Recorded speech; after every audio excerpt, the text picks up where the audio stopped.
Trap की जो सरिया है वो भी टूट के नीचे आ रही है। तो ये कभी भी कोई एक बहुत बड़ा हादसा हो सकता है। इस छत के नीचे जो नन्हे मुन्ने बच्चे शिक्षा ग्रहण करते हैं उसके साथ कोई अनहोनी हो सकती है। तो जो सरकार है या जो जिम्मेदार अधिकारी हैं उनसे हम अपने चैनल के माध्यम से अपील करते हैं कि कम से कम इसका जीर्णोद्धार इस भवन का करें, इसका पुनर्निर्माण करें।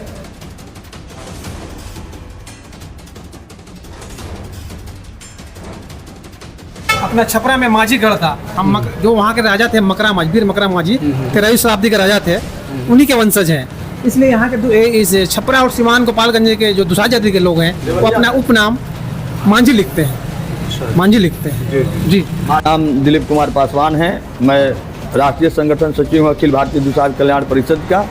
ये जो जिस जगह पर हम लोग आए हैं बड़ा गांव में, ये नया गांव, ये स्वर्गीय हीरालाल जी के द्वारा ये शिक्षण संस्थान बनाया गया है और इसी से 20 किलोमीटर बगल में पड़ता है वीर कुंवर मकरा माझी जी का किला पड़ता है और उन्हीं के हम लोग वंशज हैं और उन्हीं के द्वारा ये छपरा और सिवान और गोपालगंज 3 जिला बगल में देवरिया पड़ता है, वहाँ का भी लोग माझी लिखते हैं टाइटली, लेकिन ओरिजिनल ये जो जाति है वो दुसाध बिरादरी कही जाती है, जिसके उपनाम पासवान भी कहा जाता है, माझी भी कहा जाता है। और हम लोग ओरिजिनल दुसाध समुदाय से हैं और दुसाध बिरादरी से हम लोग हैं। हम लोग सदैव यहाँ पर अंग्रेज़ों के लिए हम लोगों ने पुरखों ने लड़ाई लड़ी है और हम लोग अपने ज़्यादातर बिरादरी को चाहते हैं कि यहाँ से ज़्यादा मतलब जनसंख्या में विधानसभा में नेतृत्व करें। और जो शिक्षा का जहाँ तक अभाव है वो आज की तारीख में जो नौजवान बच्चे हैं वो सब शिक्षण संस्थान चला रहे हैं। और मौजूदा समय में जो यहाँ की स्थिति है वो ये है कि सिवान जिला में कम से कम 2 से 2.5 लाख वोटर दुसाध समुदाय से हैं और दुसाध बिरादरी ही इतना ताकत रखता है कि किसी भी विधानसभा क्षेत्र में किसी विधायक को हराने और जिताने का दम रखता है। और हम लोगों की जनसंख्या पर्याप्त मात्रा में यहाँ सिवान में है और सिवान रघुनाथपुर यहाँ 8 विधानसभा लगता है, 8 विधानसभा में हम लोगों को अच्छी खासी जनसंख्या है। यहाँ पे जो शिक्षण कार्य चलाया जा रहा है हीरालाल माझी के बच्चों के द्वारा, उसके बारे में क्या कहेंगे आप? ये उनके बड़े भाई हैं मोहन। अच्छा। ये भावुक हो गए उनको याद करके। जी। ये भावुक हो गए उनको याद करके। ये उनको हीरालाल माझी के बड़े भाई हैं मोहन माझी। हाँ, तो हीरालाल माझी के बड़े भाई हैं। आज जो उनके द्वारा जो त्याग किया गया, जो ये समाज के लिए जो सबसे बड़ा योगदान दिया गया, उसको लेकर के आज ये भावुक हो गए। उनकी याद में इनकी आंखें भर आई।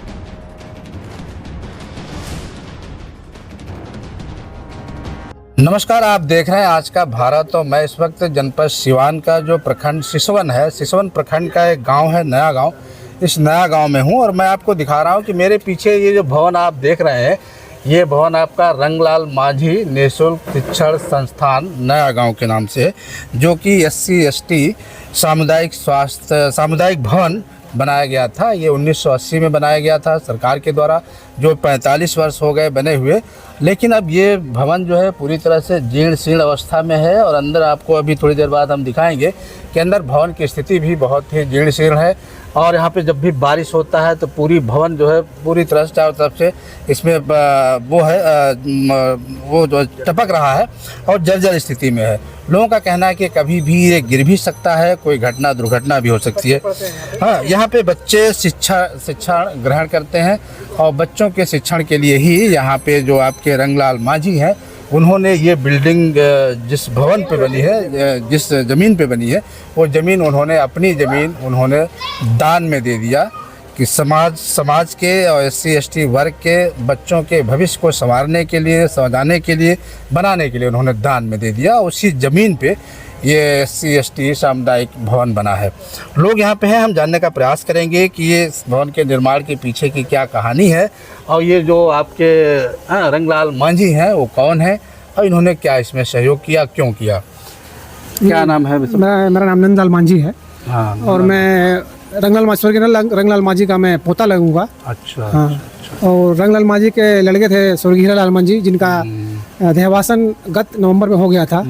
तो उन्हीं के द्वारा यह संचालित होता है, क्योंकि ये गांव जो है अनुसूचित जाति, अनुसूचित जनजाति और अल्पसंख्यक बाहुल्य गांव है। तो ये गांव जो है विकास से कोसों दूर है। कोई भी जनप्रतिनिधि जो आते हैं, किसी भी पार्टी के हो, आते हैं लेकिन जो है सिर्फ वोट लेके चले जाते हैं, उनको विकास से कोई मतलब नहीं है। अब आप देख सकते हैं स्थिति क्या है। और यहाँ पे छोटे शिशु पढ़ते हैं, क्योंकि आंगनबाड़ी केंद्र भी है यहाँ पे। और सुबह ये निःशुल्क शिक्षण संस्थान है।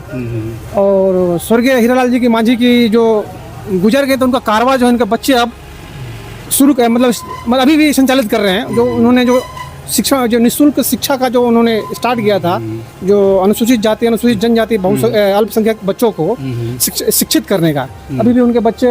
ये कितने क्लास तक यहाँ पे? ये यहाँ पे आपको 7वीं 8वीं क्लास तक जो है। अच्छा, 1 से लेके 7-8 क्लास वो तक चूँकि ये कोई सहयोग राशि नहीं मिलती है सरकार के द्वारा। अच्छा। हाँ, ये मतलब फ्री ऑफ कॉस्ट जो है। इसमें जो बच्चे पढ़ते हैं, उनको जो टीचर पढ़ाते हैं, उनको सैलरी कौन? सैलरी नहीं मिलती, वो शिक्षा दान करते हैं समाज हित में, ताकि इस गांव के भी बच्चे जो हैं पढ़ लिख करके आगे जाएं, दुनिया में, देश में, दुनिया में जो है अच्छा नाम करें, इस गांव का नाम करें। लगभग कितने बच्चे होंगे जो यहाँ शिक्षा ग्रहण करते हैं? संख्या यहाँ कम से कम यहाँ पे 70-80 बच्चे जो हैं, 70-80। हाँ, सारे क्लासेस के मिला करके, जिनको स्वर्गीय हीरालाल मांझी के पुत्र कारवा उन्होंने स्टार्ट किया था शिक्षा समाज हित में, अभी भी चल रहा है। और ये जो जमीन है, ये हमारे बाबा स्वर्गीय रंगलाल मांझी जी ने दान में दे दिया था, ताकि जो है इस गांव के जो अनुसूचित जाति, अनुसूचित जनजाति, अल्पसंख्यक समाज के बच्चे जो हैं, उनको शिक्षा मिले। इस शिक्षण संस्थान से बहुत सारे बच्चे भी पढ़ के जो है डिफेंस में या अन्य नौकरियों में भी गए हुए हैं, जो आज अच्छे उच्च पदों पे काम कर रहे हैं। जो यहाँ बच्चियाँ पढ़ा रही हैं और जो टीचर पढ़ा रहे हैं, वो किसके लड़के हैं? स्वर्गीय हीरालाल मांझी के लड़के हैं। और हीरालाल मांझी जी अम्बेडकर विकास मंच चैनपुर के अध्यक्ष भी रह चुके हैं। और उनका जो है जो सामाजिक जीवन जो है, सामाजिक जीवन काफ़ी समाज के हित में काफ़ी काम करते थे। और हम जो है उनसे प्रेरणा लेते हैं, क्योंकि चाचा जी हमारे लगते थे, तो मैं उनसे प्रेरणा लेता हूँ और समाज हित में काम करता हूँ। और सोशल मीडिया के द्वारा अपने समाज के जो है बातों को रखता हूँ। तो ये हीरालाल मांझी का जो पूरा परिवार है, उनके जो बच्चे हैं, बेटियां हैं, वो शिक्षा को लेकर के अपने समाज और बैकवर्ड के जो समाज के लोग हैं, जो SC/ST वर्ग के लोग हैं, उनको लेकर के पूरी तरह से समर्पित हैं। वो निःशुल्क शिक्षा वो कर रही हैं, दे रही हैं। और लोग हैं, बात करेंगे, हाँ, उनसे भी जानेंगे क्या उनका कहना है। यहाँ पे जो शिक्षण संस्थान चल रहा है, इसको लेके क्या कहना चाहेंगे? क्या नाम है आपका? मेरा नाम बीरचंद मांझी है। हम स्वर्गीय हीरालाल मांझी का पुत्र हूँ। 80 से मेरे पिताजी के द्वारा निःशुल्क शिक्षा संस्थान यहाँ चलाई जाती है। उनका कहना, ये गांव शुरू से ही मतलब अशिक्षित गांव रहा, लेकिन उनका मतलब सपना था कि गांव को शिक्षित बनाया जाए। अभी भी इस गांव में मतलब बहुत सारे लोग लड़का फौज में हैं। मेरी 3 बहन टीचर है, 2 BPSC टीचर है, एक बिहार TAT निकाल कर 2013 से है। हम भी ग्रेजुएशन कर लिए हैं। और मेरे मतलब मैं भी आगे की पढ़ाई करता हूँ। और पढ़ाई के साथ साथ यहाँ निःशुल्क शिक्षा भी 2 घंटा सुबह, 2 घंटा शाम में दान करता हूँ। और मेरी एक बहन है, वो भी ग्रेजुएशन कर रही है, वो भी शिक्षा दान करती है। हम लोग का मतलब अपने पापा जी के द्वारा चलाए हुए रास्ते पर हम लोग को जीवन भर चलना है। एक हमारे जो हम लोग दलित समाज से आते हैं, हमारे समाज में आगे बढ़ने के लिए शिक्षा के सिवा कोई रास्ता नहीं है। मतलब मेरे पिताजी का शुरू से देन था कि शिक्षा से ही हम लोग आगे बढ़ सकते हैं, इसलिए हम लोग शिक्षा बच्चों को दान करते हैं। Very good. तो ये जो मांझी परिवार है, पूरी तरह से शिक्षा को लेकर के समर्पित है और समाज को लेकर के वो है। कुल मिला के डॉक्टर अम्बेडकर ने कहा था, शिक्षा उस शेरनी का दूध है, जो पिएगा वही दहाड़ेगा। उस कारवां को, उसको लेकर के ये पूरा परिवार समर्पित है और इस समाज के बच्चों और बच्चियों को शिक्षित करने का बीड़ा उठाया है। निस्संदेह ये लोग बहुत ही सराहनीय काम कर रहे हैं। और हमारे साथ से चर्चा खड़े हैं, बात करेंगे। थोड़ा सा आगे आ जाइए।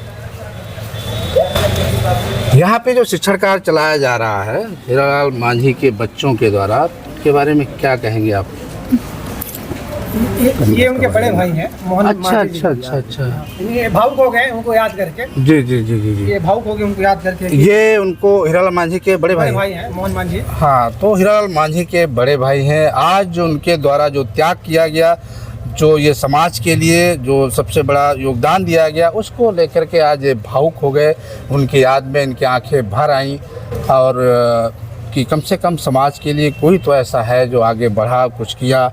हर इंसान, समाज का हर व्यक्ति अगर समाज के लिए इसी तरह से दृढ़ संकल्पित हो जाए, इसी तरह से त्याग करे, इसी तरह से बलिदान दे, तो वाकई जो समाज है, जो दलित समाज है, पिछड़ा समाज है, वो आज अगले की श्रेणी में आएगा और वो भी एक राष्ट्र के नाम बहुत बड़ा योगदान देगा और राष्ट्र के हित में और देश के हित में उसका जो भी योगदान होगा वो एक इतिहास होगा, एक यादगार होगा। कैमरा पर्सन के साथ मैं अनिल सिंह और आप देख रहे हैं आज का भारत।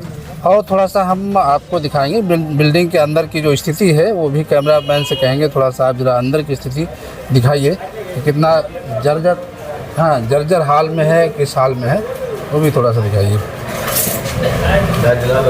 तो ये देखिए,